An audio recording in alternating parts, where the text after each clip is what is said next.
hasta el momento hemos visto el tema de regresión como un análisis de dependencia. ¿Qué significa dependencia? Tenemos una variable dependiente que está en función de una, dos o más variables explicativas. Eso es lo que se conoce como análisis de regresión. De igual forma, habíamos señalado que un modelo de regresión está conformado, además de variable dependiente y las variables independientes, de parámetros. Estos parámetros son el intercepto o coeficiente de intersección y también tenemos los parámetros pendientes.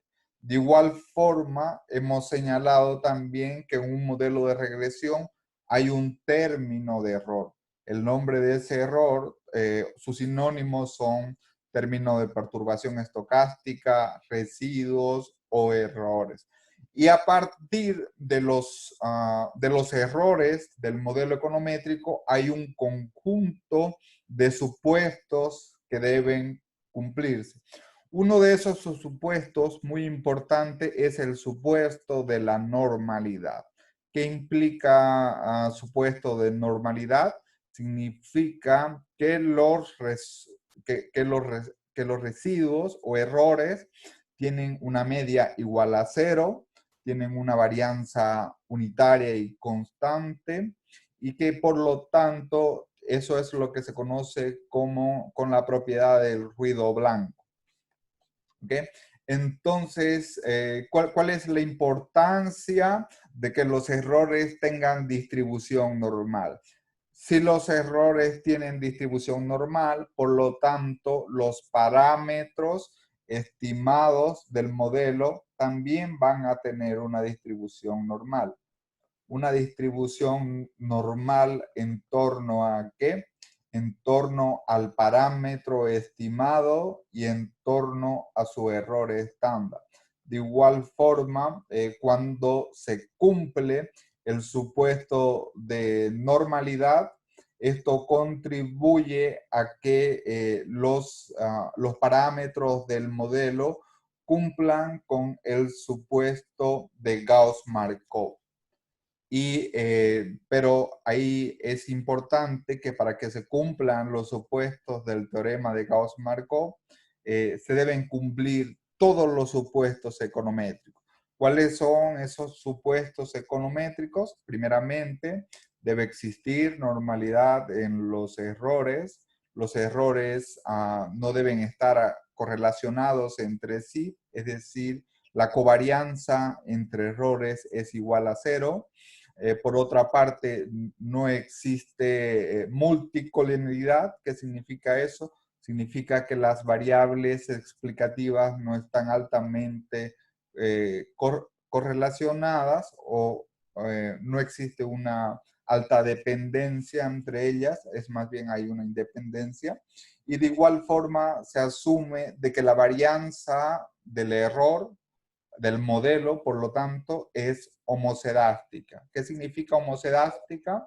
Homocedástica significa varianza constante. ¿Qué es lo contrario de homocedástico? Lo contrario es heterocedástico o varianza distinta.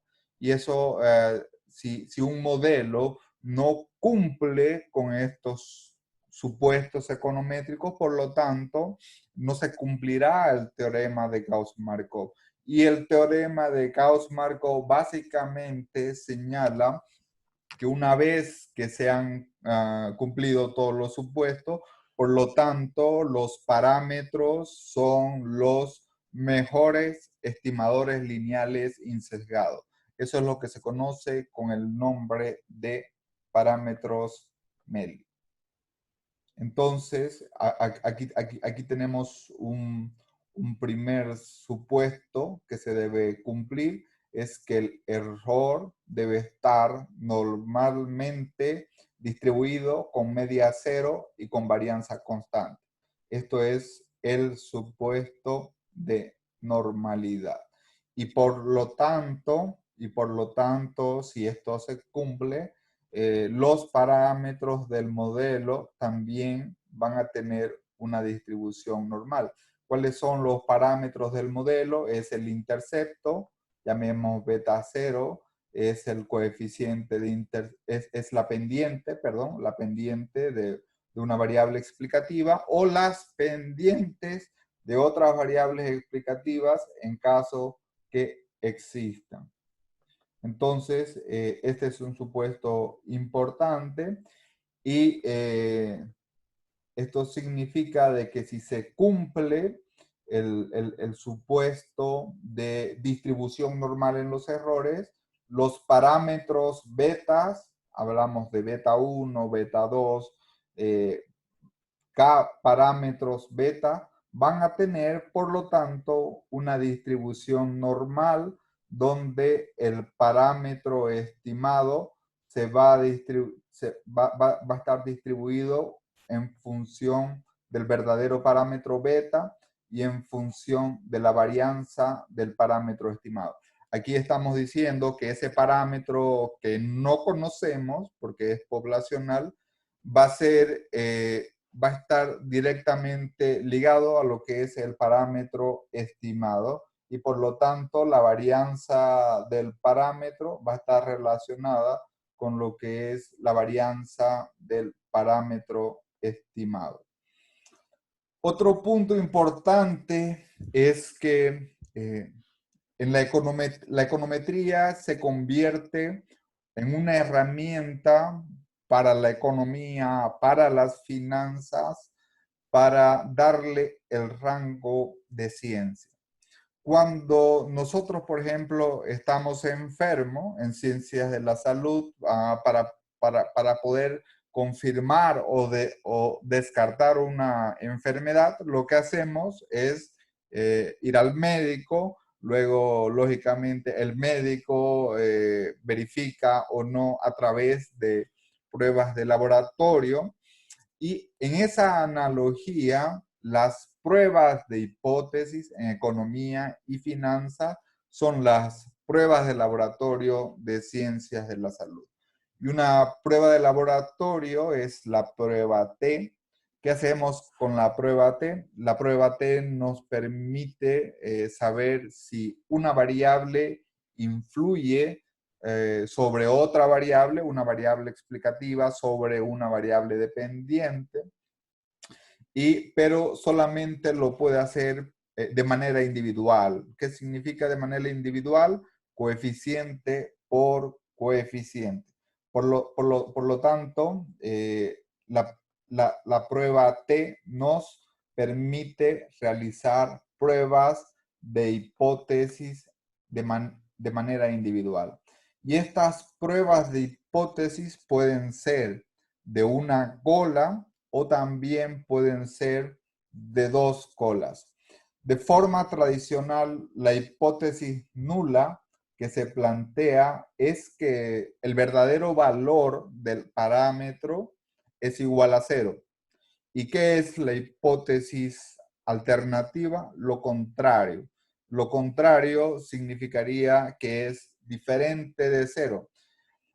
Nosotros siempre en nuestra conclusión debemos hacer énfasis a rechazar o a no rechazar la hipótesis nula. En tal sentido, de igual forma, el estadístico T que calculamos, básicamente lo hacemos a través de una razón. ¿Y cuál es esa razón? En el lado del numerador tenemos el parámetro estimado del modelo econométrico y en la parte del denominador tenemos el error estándar del parámetro estimado. Y por lo tanto, esto es lo que se conoce como el estadístico T. Y este estadístico T, para ver si rechazo o no rechazo la hipótesis nula, debo compararlo con un estadístico crítico. Y ese estadístico crítico, ¿de dónde lo obtengo? Lo obtengo de las tablas estadísticas, de la tabla T. Y básicamente el estadístico debo compararlo tomando en cuenta lo que es el nivel de significancia estadística. ¿Cuáles son los niveles de significancia estadística? Tenemos el nivel al 1%, al 5% y al 10% de significancia estadística, donde recordemos que 1% de significancia estadística equivale a un 99% de confianza, donde un 5% de significancia estadística equivale a un 95% de nivel de confianza. Y finalmente, un nivel de significancia estadística del 10% equivale al 90% de significancia estadística. Esto implica que mientras el nivel de significancia estadística sea más pequeño, por lo tanto, el nivel de confianza va a ser mayor. Y de igual forma, para poder obtener el estadístico crítico, yo necesito comparar mi estadístico estimado con un T crítico. ¿Y qué significa un T crítico? Nuevamente, debo ir a las tablas estadísticas y verificar los grados de libertad. ¿Cuáles son los datos que necesito para obtener el T crítico? En primer lugar, necesito el número el número de datos. Este es un primer elemento. Un segundo elemento que necesito es el número de variables explicativas. En este caso, acá nos va a reflejar el número de pendientes que tiene el modelo econométrico y uno que nos va a significar el parámetro intercepto. Entonces, con estos datos yo puedo obtener el estadístico T crítico. Ahora, en la econometría moderna, ya no necesitamos las tablas estadísticas que nos daban en nuestros cursos de estadística, valga la redundancia. Ahora tenemos los lenguajes de programación o herramientas informáticas donde ya no necesitamos cargar con las tablas, porque directamente ya las podemos obtener de los programas especializados en estadística, econometría, y por lo tanto ya no es necesario. Okay. Entonces, esta es una parte importante, el estadístico T, que nos permite hacer pruebas de hipótesis a nivel individual, es decir, para un solo coeficiente. Y con la prueba T podemos hacer, como habíamos señalado, pruebas de hipótesis en 2 colas o en una cola. ¿Cuál es la diferencia? Muchas veces, de forma a priori, identificamos cuál es el signo esperado en el coeficiente. Por lo tanto, por ejemplo, si yo hablo de la relación riesgo-rendimiento, si estimo un análisis de dependencia donde mi variable dependiente es el rendimiento y mi variable explicativa, perdón, o independiente es el riesgo, yo plantearía la hipótesis que a mayor riesgo, mayor rendimiento. Eso es una ley financiera. Por lo tanto, la hipótesis es que la hipótesis nula es que el parámetro debe ser mayor que 0. Entonces, generalmente, cuando hablo de una hipótesis mayor que 0, ya no igual a 0, ya no trabajo con una prueba de hipótesis de 2 colas, sino por lo tanto, la hipótesis ya es con una cola. en este sentido es que cuando es con una cola, planteamos las desigualdades. En investigación, el, el investigador trabaja con la hipótesis alternativa. Y la hipótesis alternativa es lo contrario de la hipótesis nula. Por lo tanto, si yo quiero evaluar la hipótesis alternativa, que es mayor que cero, eso significa que la hipótesis nula será menor o igual a cero. Y por lo tanto, también cuando cuando veo el estadístico crítico, ya no voy a evaluar en dos colas, sino básicamente voy a evaluar la cola derecha, asumiendo que mi hipótesis alternativa, el parámetro que estoy evaluando, es mayor que cero. ¿Qué sucedería en caso contrario en el cual quiera evaluar una hipótesis alternativa menor que cero? Por lo tanto, la hipótesis nula va a ser lo contrario, es decir, será mayor o igual a cero. Y si evalúo una hipótesis alternativa con signo menor que cero, perdón, menor que cero, por lo tanto tendré que evaluar en el lado izquierdo.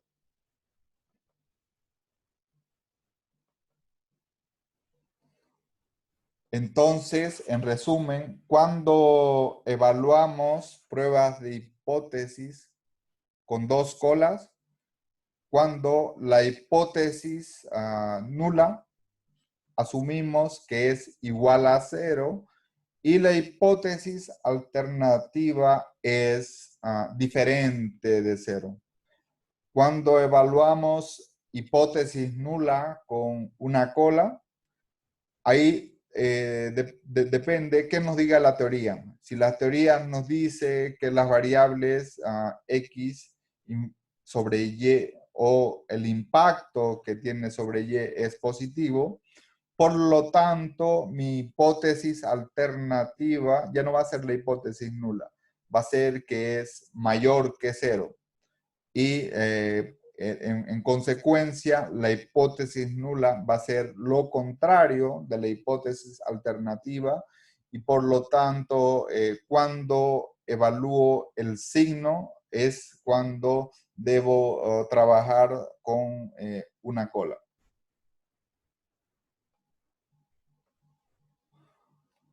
Otro punto importante que tenemos para las pruebas de hipótesis es cuando tenemos combinaciones lineales o planteamos más de dos hipótesis. Cuando planteamos más de dos hipótesis, ahí ya no utilizamos la prueba T, utilizamos la prueba F. Entonces, la prueba F nos permite evaluar pruebas de hipótesis conjunta o de manera simultánea utilizar pruebas de hipótesis para dos o más parámetros. Entonces, ese es otro punto relevante también que las pruebas de hipótesis conjunta lo realizamos a través de la prueba F, que es lo que hemos visto en una clase previa sobre análisis ANOVA o análisis de varianza. ¿Qué significa eso? Significa evaluar si las variables explicativas de manera conjunta explican o no explican a la variable dependiente. Entonces, las pruebas F nos sirven para ello. Las pruebas F también nos sirven para imponer restricciones. ¿Qué significa imponer restricciones? Imponer valores a los coeficientes. Muchas veces la teoría económica nos sugiere ciertas relaciones. Por ejemplo, podemos asumir de que el nivel de producción de una economía tiene un retorno a escala. ¿Qué significa un retorno a escala? Significa que cuando el insumo trabajo y el insumo capital crecen en una unidad de manera conjunta, por lo tanto, el nivel del producto también crece en 1%. Si ustedes recuerdan su curso de microeconomía, generalmente hay tres tipos de rendimientos en la producción. Rendimientos constantes a escala, rendimientos decrecientes a escala y rendimientos crecientes. Nosotros podríamos imponer restricciones sobre el valor de los coeficientes asumiendo estas relaciones. Y cuando lo contrastemos con los datos en la realidad o con datos empíricos, para ello también utilizamos la prueba F. Entonces, en resumen, desde una perspectiva de prueba de hipótesis, utilizamos la prueba T solamente para realizar hipótesis de una variable sobre otra. Es una prueba individual, la cual puede ser bilateral de dos colas o puede ser unilateral de una cola. Cuando realizamos pruebas de hipótesis de dos o más parámetros, ahí ya no utilizamos la prueba T, utilizamos la prueba F. Y por lo tanto, estas son las formas como realizamos pruebas de hipótesis. De igual manera, podemos hacer pruebas de hipótesis a través de lo que es el p-value, o también llamado probabilidad o nivel de significancia estadística, y podemos realizar pruebas de hipótesis también a través de lo que son los intervalos de confianza. Y la pregunta final o la reflexión final es: ¿para qué hacemos pruebas de hipótesis? Básicamente para responder a dos preguntas. La primera es si X influye sobre Y o cualquier variable explicativa influye sobre una variable dependiente. En segundo lugar, ¿cómo es el impacto de esas variables dependientes? Si es positivo o si es negativo. Y lo más importante, ¿cuál es el nivel de significancia estadística? ¿Es al 1%, es al 5% o es al 10%? Recuerden que el nivel de significancia estadística está directamente relacionada con el nivel de confianza. Y de esta manera, la prueba de hipótesis es la prueba de laboratorio en ciencias económicas. Por lo tanto, con la prueba de hipótesis, podemos saber aquello que es significativo y aquello donde el efecto es igual a cero o no es significativo, que es lo mismo.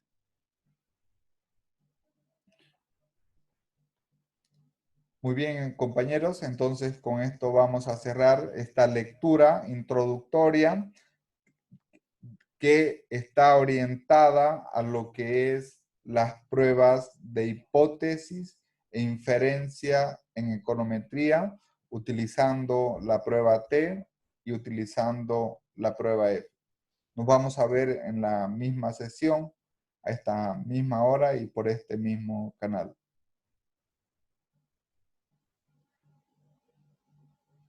Que tengan buenas noches. Hasta luego.